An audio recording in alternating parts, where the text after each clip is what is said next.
Our next speaker is James Tsai. James Tsai is Professor of Construction and Infrastructure Engineering in the School of Civil and Environmental Engineering at Georgia Tech, where his team has been developing a GIS-based pavement preservation and management system for GDOT. His research includes work for NCHRP and the IDEA program. Hello, everyone, and I'm glad to have a chance to share with you. The topic I have is advances in 3D automatically distresses, and I'm glad that Michael just mentioned about the case study on the importance of the data, but also the I would say performance measure of the automatically distress detection model. So I'm going to share with you on that because currently it's required, or there's an urgent need for the a performance measure matrix, as well as a set of the consistent data set with diverse condition to evaluate a large quantity of automatically detection method available, especially with the artificial intelligence, machine learning, and deep learning, and getting more and more of those models available. So a lot of time, transportation agency need to figure out which one work, which one not. But how did you set up performance measure? How did you have a consistent data set to perform the assessment for different model? That's become an urgent issue. And this is not only useful for consistent performance metrics and consistent data set to evaluate, not only for transportation agency, but also important for academia researcher to develop the new algorithm. That's kind of useful for both. So the following is my talk. I'm going to give you a little bit of background and then give an objective about my talk. Instead of kind of touch a lot of distresses, I kind of using one distress, which is cracking, most commonly occurred in transportation industry. Kind of touch on that. What is a trend? The current automatically crack detection, what's the trend? And the importance of formulating the adequate automatic crack detection problem. So, and what do you mean formulating problem? Because for agency, I need to detect a crack. Is it just that crack image? I say this image has a crack. Is your machine learning that's good enough? Or no, I think that's not enough. I need a detailed crack. Crack is a transfer longitudinal. What's a crack with crack seeding? Is that okay or not to support my pavement preservation?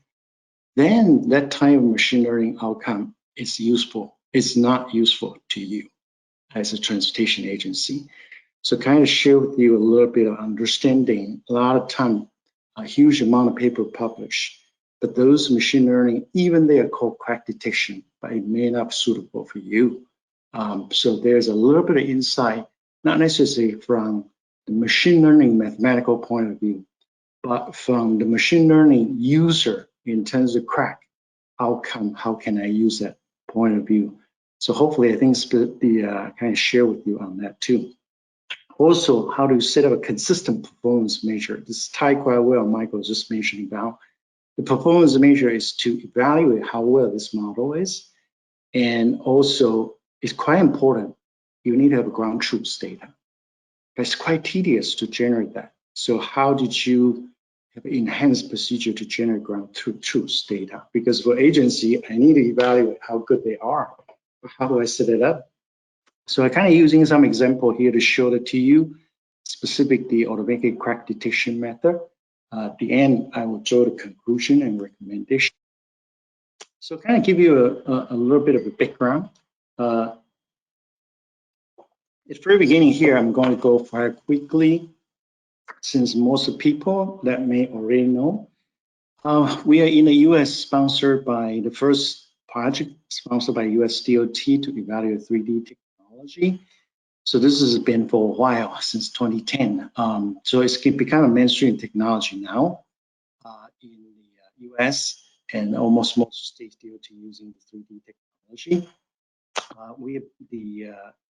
There's also a standard open format available. It's called .psi for this one here.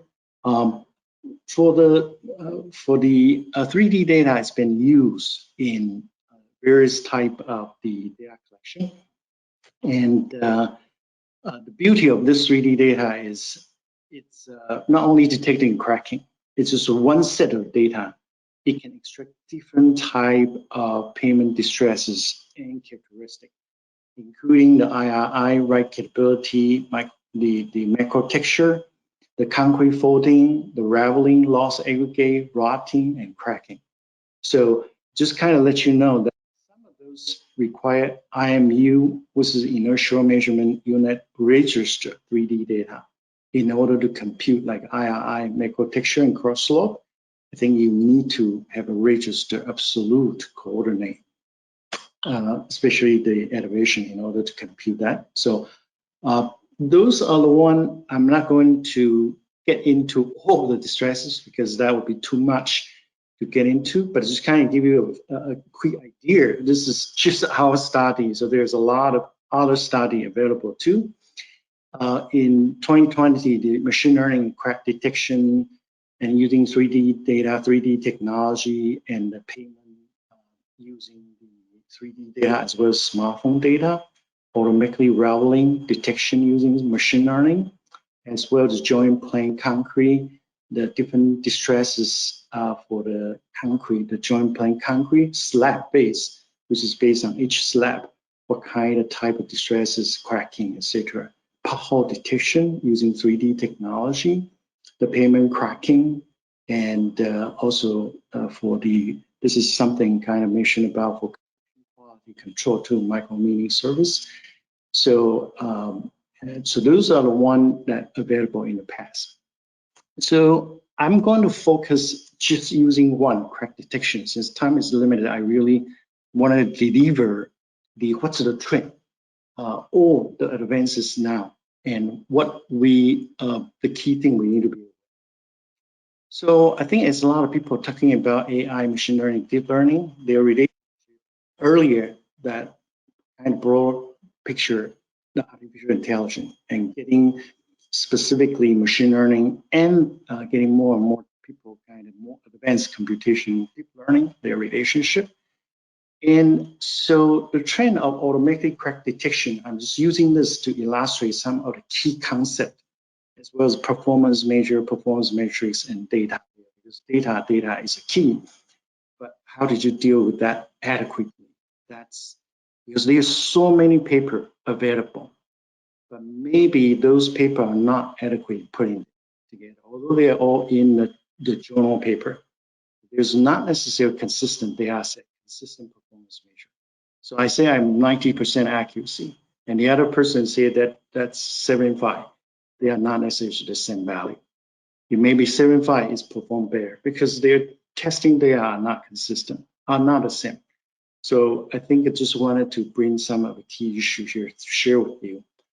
So the trend there is there's so many of machine learning through the recent year. It's not only from civil engineering or transportation, but from medical industry, IC industry, etc. They are moving so quickly. And in civil engineering, transportation industry, we start adapting more machine learning in our area. So the objective I want to share with you is identify the recent advances and the development trend. And I'm using automatic crack detection as one to elaborate that. Second is I want to mention about original one. As I mentioned, to set up the ground truth for the training is very crucial for machine learning and for AI. So pixel based is a trend, but how did you put in that? It's so tedious, but you need a consistent data set. So, so this is kind of propose an enhanced approach for people how to deal with that. And that's probably next step over all the people, even state DOT want to have a consistent performance measure. They're going to face the challenge and say, how do I set up the data to have a consistent performance measure? If they are 5 or 10 vendor, they have their algorithm. for me to compute. And what's my performance metrics? That is going to be needed, as well as my data set with diverse condition. So that's what I'm going to share with you in terms of that. And so this one here kind of share with you. At the very beginning, the 1 year ago, we kind of review nationwide and worldwide, say that in the crack detection, what are the trends? Where is one moving? In the detail, I think you can see 2020, we have published in terms of what's moving, what's the direction there. And so we just focus specifically the past 4 years, which is rapid development in terms of machine learning to see that. So I kind of just kept a terminology. So some of those is traditional machine learning method. And I'm not going to get into detail in terms of traditional machine learning, but in a simple term is the key features detect that crack. It's a lot of time is generated by the human or predefined, more specifically predefined. But deep learning, what's different? Deep learning is it automatically learn. You tell me this has a crack and label this is crack, the surrounding is not correct. You will automatically learn all the features and maybe thousands and 10,000s to automatically differentiate those two between cracking and non-cracking. So that's kind of just simple term because I'm not intended to get into too much on that. So this is the one very important quite to share with you that this is in the paper too. This is quite important for translation agency. When you choose a machine learning application, you need to know how the problem being formulated. Because I'm doing machine learning, but I may formulate my problem is first one here. I just say this image has crack or no crack, or this patch has crack or no crack. Second one here is bounding box. I select which one here has a crack and putting a bounding box with localization. And the third one is different. Third one is you have a pixel label of cracking. But in terms of use in pavement preservation and management, they are different. For the first one here, you just need to know, you just know where is it cracking. But the last one there, it allow you to do what kind of direction transfer longitudinal crack or what's crack width is a suitable crack sealing. So those are different. Although all of them, they're out of 60 different machine learning applications, they tell you just automatic crack detection. But the content of substance of that machine learning application for crack detection are totally different. And what you can do as a pavement engineer are quite different. So that's first one here, need to be aware. This is the one, as earlier I mentioned about, we review almost 60 papers just in the past 3 or 4 years. So this is the one, kind of quickly showed it to you, deep learning there. This is the one I mentioned about the first category, classification. This image is correct or not. This is the one is the patches. In a way, it's small circle, small square. Do you have a crack or no crack? Like black color, there's no crack. So you tell, and this is the one is do the training, but in the same, this is the outcome for you. This is what you're gonna get. And this is another one here, object detection, second type of machine learning for crack detection. You tell you localization, where is a crack? And then they're putting a bounding box.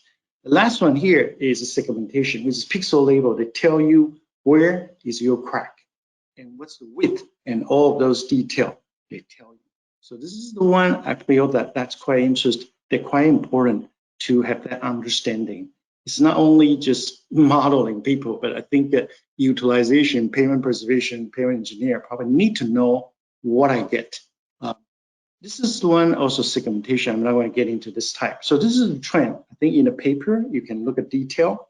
So we list out, I think that's just in the past. So there's a traditional machine learning, but specific, I want to focus on this one here.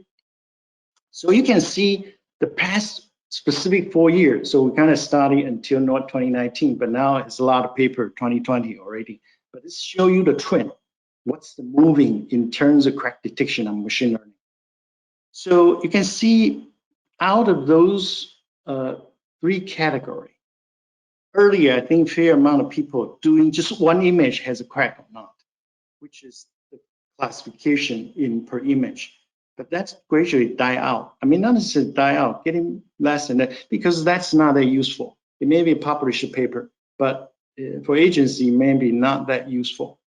But getting more and more, the big circle with orange color, this is representing number of publication. So number of paper publication increasing because the need increasing. So in a way, segmentation that indicate pixel label or crack detection, that type of problem, that type of crack detection application has been increasing.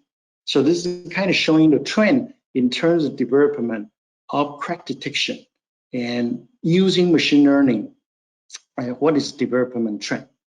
So this is the one kind of important factors to consider is the performance metrics. I kind of quickly, this is just data collection. We collect the data, we try to go through and using different algorithms to evaluate. Just want to go through the process to kind of mimic if I'm a transportation agency, I want to evaluate, but certainly also we specifically putting the coding for different type of the algorithm through our paper review. If they have open source, we put in the coding and to have a consistent performance measure using consistent data set and performance metrics. However, the data we collect, since we have a sensing vehicle, we collect the data and with diverse situations, some of those transverse crack, longitudinal crack, wider crack, smaller crack, hairline crack. So we want to see how could the algorithm perform under different crack conditions. So that way we can have more objective assessment.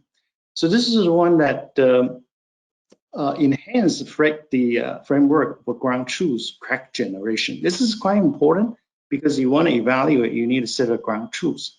But in pixel label, that is a trend, but it's so time consuming to set it up. So what do we do? So we have an enhanced procedure to create those there. So we're using the algorithm. This is our range data, 3D data. So how do I generate ground truths? So either we're using semi-automatically. So we have crack detection. So you detect the line first. Then we manually make sure those crack detection is correct. So this is the outcome through the first step of process. And after this process, we have a crack line. Then we grow the crack to generate all the pixel, all the area. So you know the crack width. So this is automatically created. So then I have this ground truth, which is the ground truth data for the training or for the validation and testing. So this is kind of just showed it to you. We purposely create using different diverse data set, aggregated cracking and different transverse longitudinal crack. And we just want to evaluate different the automated crack detection model. This is performance metrics. This is quite important to set it up. And this is the one, most of them is computer science. They set up the precision record. In addition to that, I think we have several publications. How do you set up consistent performance measure for cracking? This is quite important because every people, they evaluate differently and all the paper are different. Therefore, in the early stage, we feel that's quite important. If we want to advance the research or make a transportation agency have a consistent performance measure, we need to set up a performance metrics. That's what we set up. I will not get into the detail. This is the one used in medical imaging. I think host of distance, because when you put in the quality and you want to assess how good the detection in the medical industry, when you CT, you have lung cancer or disease growth, that is quite critical. You need to make sure your crack detection is correct. I mean, the disease detection is correct. So this is the method they are using. We kind of adapt that into the civil engineering, so we have a more consistent and scientifically correct approach, and several of them is published in the journal. I think those are. So this is the one that we pull out. This is the algorithm available out of those 67 algorithms, and we pull out some of those have the source code. So we be able to putting them together, or not too difficult. We kind of coding those there, so we have a performance measure. So this is kind of showed it to you. So in different model there on the left-hand side, and then we can evaluate how good quantitatively in terms of their crack detection capability. In the future, transportation agency getting more and more, they wanted to consistently assess. Do they have a consistent data set with diverse conditions? do they have the performance measure? That's kind of becoming important. And certainly you can get into the detail. This is the raw data, 3D data. This is the ground truth, and which is crack detection. And now this is the outcome itself. Now it can compare what's the scoring and what's the accuracy and what's wrong. This is the one even detail later we provide to say, well, different computation method. What is their false positive, false negative? On the top, that's on the left, that's the crack image. On the right is ground truth. The bottom there is related to crack detection. So those are the one related to outcome itself. So with that, I would like to kind of draw the conclusion here and give some recommendation.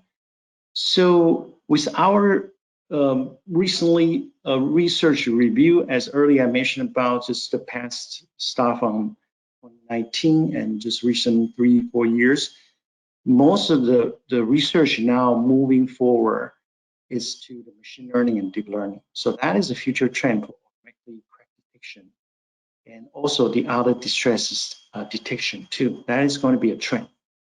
And however, for machine learning and deep learning, it requires data and it requires performance measure, also the data, the ground truth data. So how did you create the data? And that's quite important one, which is the third item. And as earlier I mentioned about the second item, the crack detection, the trend from people formulate machine learning problems say, oh, this image has a crack. That is getting more and more outdated because most of people can have a more advanced machine learning problem formulation. Most of them, they ship that into the crack detection pixel label, saying that, yes, this point here, I mean, this pixel here, and this is a crack width, etc. So those are kind of trend moving on that. And keep in mind, as earlier I mentioned about different formulation, they are okay. And they can be used in different application. If you just wanted to know, yes, there's a crack, it's this. But if you wanted to know that there's a detail, what's the width, etc., then you need to be careful in terms of what kind of problem formulation that could meet your payment management need. And then the third one there, consistent performance metrics is quite important. Like the one I mentioned about Hausdorff distance measure, which is we apply from the adapt from the medical industry. I think those are proved very effective to differentiate good and bad because there's so many machine learning algorithm computation method. We wanted to have a consistent performance metrics. We wanted to have a consistent data sets with diverse condition to separate them. So at the end, I think I give a recommendation. So to advance development automatic crack detection and a crack detection algorithm evaluation system is getting more and more is urgently needed because for state DOT, they need a consistent performance metrics as well as consistent data set. In the future, once the data and machine learning becomes so popular and 3D data becomes so popular, this need to be established. This is going to be a very important cornerstone because as Virginia DOT, I set up performance metrics. I label putting the data. Can Florida DOT share the result? Can Caltrans share the outcome there? Or every state need to duplicate? And every state have different performance metrics. That's just from the transportation agency perspective. And from the academia researcher perspective, if there are consistent performance metrics and then putting together, that is going to be useful. So I think our idea is try to put in a gaming, kind of gaming there, say, hey, consistent data performance metrics, and every people come to test to evaluate the data set, see how well your algorithm is. So anyway, that's item number one. And then also, as earlier I mentioned about machine learning, especially deep learning now is a more advanced one. It's been proved quite effective and quite powerful in computation.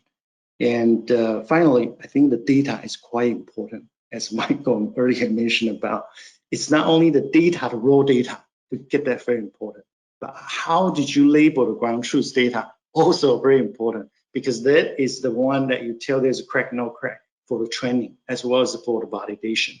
So that is also important too. With that, I will stop here.